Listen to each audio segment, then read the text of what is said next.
Hi, I'm Dr. Steve Sinatra, and welcome to my website, heartmdinstitute.com. Today's myth is about men. Men with erectile dysfunction. Do I have to take the pill, to get an erection? That's a myth, men. You don't have to take that pill. Are there alternatives? Of course there are. First of all, let me explain what erectile dysfunction is. When I was practicing cardiology, I had men in their 30s and 40s come in with that issue. I saw it more often than men in their 40s and 50s. But the data is this: about 4% of men in their 50s, 17% of men in their 60s, and about 50% of men over the age of 75 do suffer from some degree of erectile dysfunction. How can you improve it? Well, what the pills do is it improves nitric oxide. And nitric oxide is good for the penis. It's also good for blood vessels.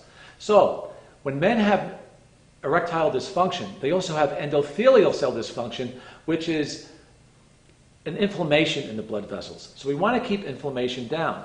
So when men have this inflammation, what happens is they're losing nitric oxide in their blood vessels. When they lose that, they lose it in the penis as well. So how can you improve nitric oxide in your body? Well, one of the things you can do is eat plants that make nitric oxide, like kale. Kale is the best plant for producing nitric oxide. Look, if you juice with kale once or twice a week, or you steam it and you add garlic and olive oil to it, I call it the perfect trifecta, it's fantastic. And it's good for your sex life at the same time, as well as your heart at the same time. The other thing is exercise. What will exercise do? Exercise raises testosterone. So in an aging male, we need testosterone to go up, and we need nitric oxide to go up. So exercise is vital. I can't tell you how many men I saw in my office who had a big belly coming in. They'd be in their 40s and 50s. Their muscles would be going down. We call it sarcopenia. They had lipid abnormalities, a little bit of high blood pressure. They were developing metabolic syndrome, and when I tested their testosterones, they were low. And guess what? They had difficulty maintaining or getting an erection. So the lifestyle changes that I recommend are nitric oxide, exercise, omega-3s, and pelvic floor exercises. Women who use pelvic floor exercises to stop, what we call incontinence, men have this issue too.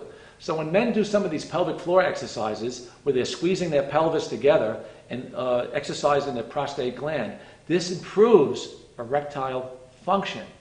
A great exercise is the bridge, where you can put your feet on the floor, you're laying down on your back, your feet are close to your back, and you bridge up. You literally bridge up, you hold that position, and you squeeze your buttocks. That transfers energy into the pelvic floor, and that is great for erective potency. So my tip of the day is this, men. Before you go to a pill, which has side effects, but look, if you want to use the pill, just don't use it every day or every other day, because the side effects can add up and they can be, horrific down the line. But if you need the pill occasionally, that's great. But look, isn't it easier to do lifestyle changes? You can build your sexuality at the same time while improving your health. That's my tip of the day. From my heart to yours, I'm Dr. Steve Sinatra.